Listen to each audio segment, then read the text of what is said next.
dari Nabi sallallahu alaihi wasallam qala Rasulullah sallallahu alaihi wasallam, beliau bersabda, ayyuhan nas, innallaha tayyibun la yaqbalu illa tayyiba wa innallaha amara al-mu'minina bima amara bihi al-mursalin faqala ya ayyuhar rusulu kulu minat tayyibati wa'malu salihan inni bima ta'maluna alim.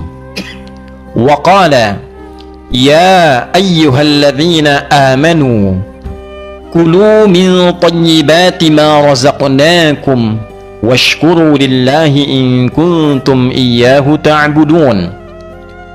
Thumma dzakara rajula yutilu as-safara ash'atha aghbara yamuddu yadayhi ila as-samaa ya Rabb famat'amuhu haramun wa mashrabuhu haramun wa malbasuhu haramun wa ghudhiya bil harami fa anna yustajabu lidzalik. Rawahu Muslim. Ayyuhan nas, satu kali Nabi sallallahu alaihi wasallam menyampaikan informasi yang sangat penting, mendalam dan terbuka. Bila ada informasi yang dikhususkan oleh Nabi untuk diketahui, dipahami, diamalkan oleh orang-orang Islam saja, umumnya kata yang digunakan adalah al-mu'minun. Ayyuhal mu'minun, ya ayyuhalladzina amanu.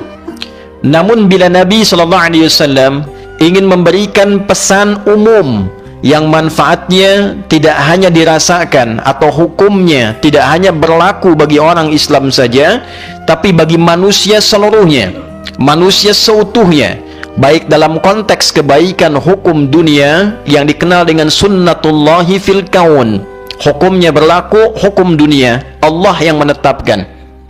Ada yang berlaku juga hukumnya hukum akhirat, hukum Allah yang berkeadilan luas sesuai dengan hukum yang ditetapkan dengan dimensi dalam ruang dan waktu yang berbeda. Bila kita punya hukum di Indonesia, tentu akan berbeda hukumnya dengan di Malaysia. Hukum di Malaysia tidak sama dengan hukum di Australia. Demikian hukum dunia tentu tidak akan sama dengan hukum akhirat. Allah membuat hukum dunia berlaku umum dalam konteks kehidupan keduniaan. Siapa yang bekerja keras, dia berpotensi sukses dan kaya, baik dia beriman atau tidak beriman. Siapa yang belajar dengan serius, sungguh-sungguh, dia akan pintar.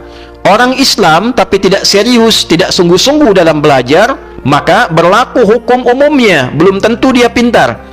Tapi sekalipun dia belum beriman, tapi dia mau belajar dengan sungguh-sungguh, tekun dan bekerja keras, maka dia berpotensi akan pintar. Itu hukum yang disebut dengan sunnatullahi fil kaun. Kalimat yang disampaikan untuk menghimpun itu semua, baik hukum dunia secara umum dan berlaku nanti keadilan menyeluruh dalam hukum akhirat, maka disampaikan dengan kalimat ya ayyuhan nas. Ayyuhan nas, wahai seluruh manusia tanpa kecuali. Ayyu, dia menjadi munada dari kata ya yang mahdzuf, yang hilang, untuk menguatkan hukum. Ha berfungsi mengingatkan pentingnya hukum. Jadi bila ayyuha bertemu, ini pesan yang disampaikan bukan hanya informasi semata, tapi ada pesan penting yang harus kita ingat. Jadi bila kita terjemahkan dengan detil, ayyuhan nas, wahai manusia, siapapun kau, dimanapun kau berada, ingatlah pesan penting ini. Innallaha tayyibun, sungguh Allah itu maha baik, maha suci, maha bersih. Wala yaqbalu illa tayyiba, dan Allah tidak menerima apapun yang sampai kepadanya kecuali dalam keadaan yang baik, bersih dan suci. Hukum berkata sesuatu yang bersih akan menerima yang bersih lagi, sesuatu yang tidak baik berpasangan dengan yang tidak baik lagi. Orang-orang yang terbiasa mengonsumsi hal-hal yang tidak baik, maka keluarnya pun kata-katanya tidak baik, pandangannya pun terbiasa mengarah pada yang tidak baik. Maka hukum ini berlaku, namun kaidah mengatakan laisa kamitslihi syai', Tidak ada yang serupa sedikit pun dengan Allah Subhanahu wa ta'ala. Hukum pertama yang Nabi katakan terkait hubungan kita dengan Allah. Karena dalam kehidupan, sehebat apapun kita, materi khutbah yang telah berlalu, sekuat apapun kita, sekaya apapun kita, sepintar apapun kita, tetap kita manusia hamba yang butuh Allah. Suatu waktu pasti kita akan mengalami keadaan yang memaksa kehambaan kita itu muncul. Untuk mengadukah berdoa, untuk memohonkah, meminta petunjukkah. Nah, bagaimana cara semua yang kita ingin bangun supaya terkoneksi dengan Allah itu berlangsung diterima dengan baik, diterima dengan cepat, diterima dengan mudah? Maka Nabi menyampaikan satu hukum, innallaha thayyibun, Allah itu maha baik, maha bersih, maha suci, wala yaqbalu illa thayyiba. Dan Allah membuat satu hukum, menetapkan tidak menerima apapun yang sampai kepadanya kecuali yang baik-baik, yang bersih, yang suci. Hadirin, sejenak kita berhenti dulu di pertengahan hadis ini, karena dibuka dengan ayyuhan nas, maka kembalikan ke hukum awal. Allah menetapkan pertama hukum sunnatullahi fil kaun, sunnatullah dalam kehidupan kita, bahwa dalam kehidupan umumnya kita menerima yang baik-baik, umumnya kita menolak yang tidak baik. Jika ada pencurian, hati kita akan mengatakan itu tidak benar karena tak baik. Jika lisan kita pun bercoba untuk berdusta, hati kita akan menolak karena kecenderungan pada kebaikan. Ada fitrah cenderung pada kebaikan. Dan inilah fitrah yang Allah letakkan pada diri kita, yang dengan itu manusia membuat hukum dalam kehidupannya. Kita punya hukum pidana, kita punya hukum perdata. Di tempat negara manapun dibuat sebuah hukum. Apa tujuan hukum? Menjaga agar kebaikan tetap lestari. Setiap ada yang tidak baik, maka ada norma, dasar-dasar hukum yang mengembalikan ketidakbaikan itu kembali pada kebaikan. Untuk itulah kemudian semua perangkat yang terkait dengan kebaikan-kebaikan itu maka didesain dengan aturan-aturan. Satu, membuat orang menjadi baik. Dua, hukum terlaksana dengan cara-cara yang baik. Dan dengan itulah siapapun yang terlibat dalam dunia hukum, baik itu yang melakukan penyelidikan, penyidikan, pengadilan, maka berlakulah ruang-ruang hukum ini. Ketika tidak dipraktekkan dengan hal yang baik, maka akan ada persepsi yang mengembalikan itu kepada nilai-nilai kebaikan kembali. Itu hukum sunnatullahi fil kaun. Jika tidak terlaksana kebaikan itu, dilakukan dengan cara yang tidak baik, diputuskan dengan cara yang tidak baik, maka berlaku hukum saat kembali ke akhirat dengan hukum akhirat. Hukum yang lebih adil lagi, hukum yang mengembalikan kita pada nilai-nilai kebaikan. Untuk apa? Menjaga dan mengingatkan manusia supaya selalu dalam kebaikan dan tampil terhormat. Itulah sebabnya hati pernah mengatakan, kenapa ada hukum haram? Dari kata hurmah, artinya terhormat. Hukum haram diturunkan untuk menjaga kehormatan kita supaya tidak jatuh di hadapan Allah Subhanahu wa ta'ala. Dilarang mencuri, karena ketika mencuri dengan segala delik dan jenisnya, kecil ataupun besar, kehormatannya pasti akan jatuh di hadapan Allah Subhanahu wa ta'ala, bahkan di hadapan manusia pada umumnya. Untuk itulah diingatkan kepada kita, bagi orang-orang yang merasa tidak lolos dengan hukum dunia, bagi yang merasa mudah dengan hukum dunia, dia bisa mencuri bebas, dia bisa menipu bebas, maka mengapa ada hukum akhirat? Untuk memberikan kepastian hukum berkeadilan. Dan diingatkanlah itu dengan nilai-nilai agama supaya mencegah kita dari perbuatan buruk. Maka muncul pengingat yang disampaikan para ulama yang mengambil riwayat-riwayat dari Nabi SAW. Ketika Anda terfikir berbuat maksiat, bayangkan seketika akan wafat. Anda akan korupsi, terfikir, bayangkan wafat. Walaupun Anda merencanakan, saya korupsi, saya hitung sekian, saya siapkan sekian, yang menghambat sekian, diduga akan lolos, tertingginya, bayangkan seketika Anda wafat. Hukum dunia tidak berlaku bagi Anda, hukum akhirat menanti Anda. Inilah kepastian dalam nilai keadilan. Mengapa ada hukum akhirat? Untuk memberikan keadilan yang setara bagi seluruh umat manusia dalam konteks berkehidupan. Ini yang dimaksud kalimat ayyuhan nas, hai manusia, innallaha thayyibun, sungguh Allah itu maha baik. Maka berbuatlah baik, karena kita itu hamba Allah. Nyembahnya nyembah ke Allah, ikutnya perintah Allah. Allahnya baik, kenapa yang menyembahnya tidak baik? Allah Tuhan punya sifat Rahman dan Rahim. Mengapa yang mengaku hamba bertuhan Allah tidak memiliki rasa kasih dalam dirinya? Dibalik, ditekankan dengan kata inna pada kalimat ini, menyadarkan kedalaman pada jiwa kita.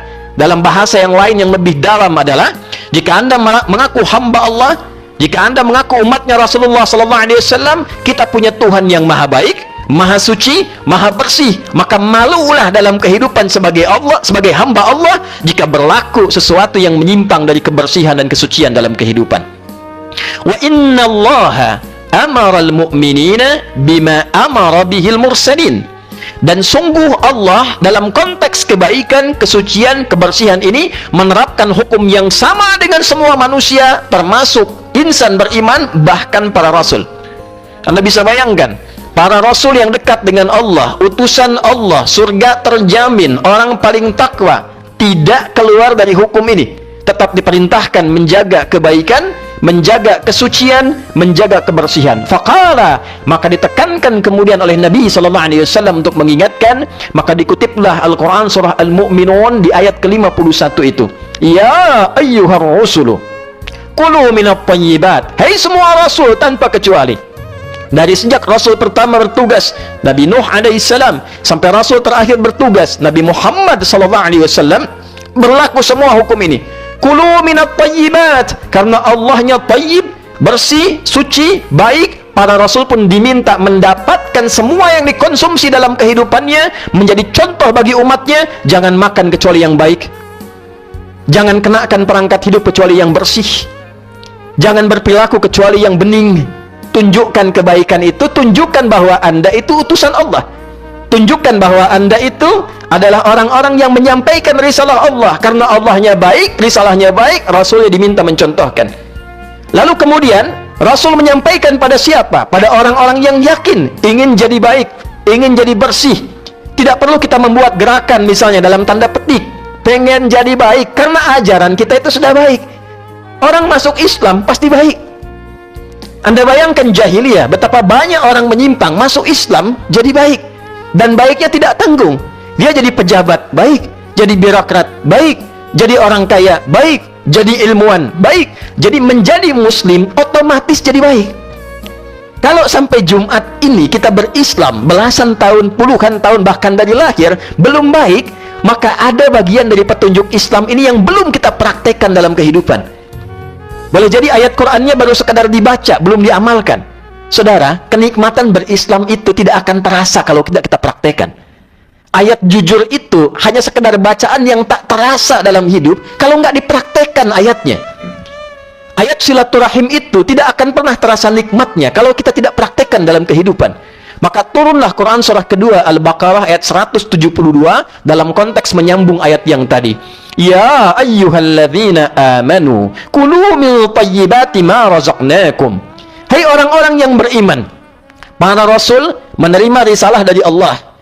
Risalah Rasul disampaikan kepada orang-orang yang yakin, disebut orang beriman. Bila Anda termasuk, saya termasuk, kita termasuk orang beriman ini, maka yang kita terima pedoman berkehidupan ini, petunjuk Rasul yang sumbernya dari Allah Subhanahu wa Ta'ala. Maka kalau sumbernya bersih, Rasulnya bersih, orang beriman pun pasti akan menjaga nilai kebersihan ini dan dia praktekkan dalam kehidupan. Kulu min thayyibati ma razaqnakum. Hai orang-orang beriman, silahkan bekerja, cari makanlah minimal. Makanlah dari yang bersih-bersih, yang baik-baik, yang Allah telah tetapkan hukum pencarian rizkinya kepada kalian. Dan bersyukurlah kepada Allah dengan diberi kemampuan mencari rizki itu. Dan ketahuilah, satu saat kita semua akan kembali kepada Allah membawa bekal ibadah kita. Maka bekerja itu bukan sekedar berangkat gelap, pulang gelap, bergulat dengan kemacetan, bekerja lelah dan pulang. Itu ibadah, saudara. Di dalamnya ada pelaksanaan perintah, di dalamnya ada rasa syukur. Maka perintah Qur'annya nikmati saja, rizkinya sudah Allah tetapkan, tidak akan tertukar. Kita bekerja apapun yang kita lakukan, rizki turun. Karena konsep rizki itu ditetapkan, begitu kita berikhtiar, diturunkan untuk kita. Tidak merubah kuantitas rizki kita. Apapun yang kita kerjakan, kita bisa dapatkan rizki itu sesuai dengan kuota kita. Jadi bila dengan yang baik bisa kita dapatkan, mengapa harus menempuh dengan jalan yang tidak baik? Dan pada akhirnya, kita akan pulang. Pesan terakhirnya, pada akhirnya kita pulang. Pastikan pekerjaan kita jadi ibadah, pastikan perilaku kita jadi ibadah, dan pastikan tanggung jawab kita mudah di hadapan Allah Subhanahu wa Ta'ala. Thumma dzakara rajula, Lalu Nabi mengisahkan tentang seseorang yang tengah berjuang. Di sini titik tekan pada akhir khutbah kita. Yutilus safara, orang ini punya hajat kehidupan, lalu dia mencoba melakukan perjalanan supaya Allah mempercepat pengabulan doanya.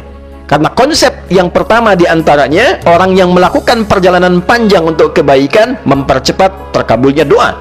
Ada riwayat mengatakan orang ini pergi ke Mekah untuk haji, ada riwayat mengatakan untuk umrah, ada riwayat mengatakan untuk talabul ilmi, pergi ke majlis ilmu untuk belajar. Kemudian asy'atha aghbara, sampai-sampai saking panjangnya jarak yang ditempuh, dia menempuh tantangan yang tidak mudah, pakaiannya mulai kotor dengan debu, rambutnya mulai tidak tertata. Saking inginnya terkabul doa dengan hajat yang ia kemudian tempuh. Yamuddu yadaihi ilas sama, di riwayat Imam Tirmidzi, yamuddu yadahu ilas sama. Kemudian ia mengangkat tangannya bermohon. Jika yadaihi seperti ini, yadahu menyatukan demikian, bertemu dua telapak ini, Anda satukan kurang lebih seperti ini sehingga garisnya bertemu.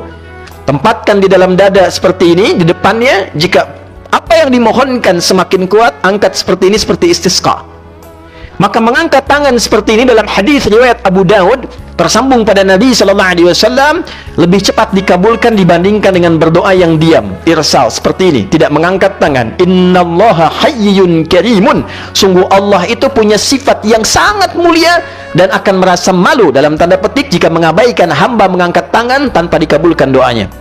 Kemudian dia berkata, ya Rab, ya Rab, memulai dengan al-asma'ul husna, mengawali doa dengan al-asma'ul husna, mengabulkan doa lebih cepat dibandingkan dengan langsung meminta pada substansinya. Quran surah ke-17 ayat 110, Qulid Allaha awid ar-Rahman ayyamma tad'u falahul asma'ul husna. Jika Anda punya persoalan, punya hajat, minta, sebut nama Allah, sebut ar-Rahman, atau Anda pilih nama yang sesuai dengan apa yang kita butuhkan. Butuh ilmu, ya alim, butuh rizki, ya razak, punya masalah, ya al-fattah, demikian seterusnya. Dia melakukan tiga hal ini. Anda bisa bayangkan, menempuh perjalanan jauh mempercepat doa pada kebaikan, mengangkat tangannya demikian mempercepat terkabulnya doa, membuka dengan al-asma'ul husna mempercepat terkabulnya doa. Seharusnya doa dia dikabulkan 3 kali lebih cepat dibandingkan dengan orang biasa. Apa komentar Nabi? Anna yustajabu lidzalik, ini tak bisa terkabul, sulit. Bagaimana bisa dikabulkan? Bagaimana bisa dikabulkan? Dia melakukan 3 hal, tapi ya komentar yang dapatkan dari Nabi, bagaimana doanya terkabul? Ternyata mat'amu haram, makanannya bersumber dari yang haram. Mashrabu haram, minumannya bersumber dari yang haram. Malbasu haram, pakaiannya bersumber dari yang haram. Wa ghudhiya bil haram, dan perangkat hidupnya disupport dari sumber-sumber yang haram. Saudara, jika Anda menyimpan gelas terbuka, apapun bisa kita masukkan, air, kopi, susu, dan sejenisnya. Tapi jika Anda berikan penghalang di atasnya, tutupnya, tutup yang ringan seperti tisu, masih ada tetesan. Tutup yang keras, itu tidak akan pernah menjadikan benda yang akan kita masukkan masuk ke dalam gelas. Dia akan terpental kembali. Demikianlah perbuatan haram yang dilakukan oleh manusia yang bertuhan.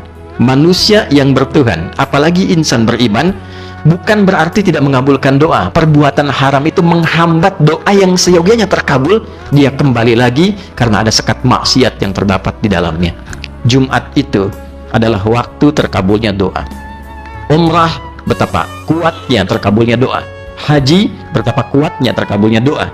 Kita kadang sampai menangis khusyuk mengangkat tangan, betapa kuatnya seharusnya terkabulnya doa. Tapi bila doa yang kita mohonkan dengan sepenuh jiwa itu belum terkabul dengan baik seperti yang kita rasakan, boleh jadi, lihat 3 hal. 1, langsung dikabulkan sesuai permintaan. Saya minta anak saya lulus ujian, lulus. 2, mungkin Allah berikan saat kita sanggup menerimanya.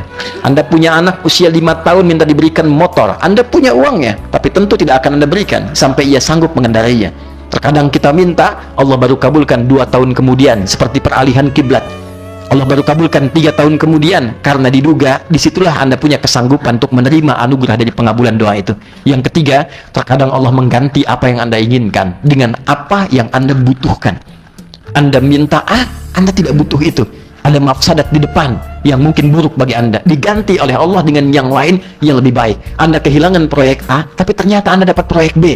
Karena boleh jadi di balik proyek A ini ada sesuatu yang tidak baik buat Anda. Demikian Quran surah kedua di ayat ke-216. Jika tiga ini tidak terjadi, maka silahkan dicek. Mungkin ada yang haram dalam pakaian, ada yang haram dalam makanan, ada yang haram dalam minuman, ada yang haram dalam ucapan, ada yang haram dalam pandangan, ada yang haram dalam gerakan, ada yang haram dalam perilaku kehidupan. Dan Jumat inilah kita bersimpuh di hadapan Allah Subhanahu wa Ta'ala untuk bertobat. Semoga yang haram ini tidak menghambat anugerah Allah diturunkan kepada kita menjadi pribadi yang baik, atau menghambat kita menghadap Allah untuk mendapatkan rahmat di hari kiamat kelak. Hadirin, jika Allah sudah dudukan kita di Jumat ini mendengar pesan ini, yang pesannya langsung tersambung kepada Nabi, sanadnya bersambung pada Allah Subhanahu wa Ta'ala Rabbul Alamin, belum menyentuh kita untuk berbuat baik, dengan cara apa lagi dan berapa Jumat lagi dibutuhkan untuk kita untuk merubah hidup kita semakin lebih baik dan wafat dalam keadaan yang baik. Barakallahu li wa lakum fil Qur'anil azim, wa nafa'ani wa iyyakum bima fihi minal ayati wa dzikril hakim, wa taqabbala minni wa minkum tilawatahu innahu huwas sami'ul alim. Ud'ullaha yastajib lana wa lakum jami'an.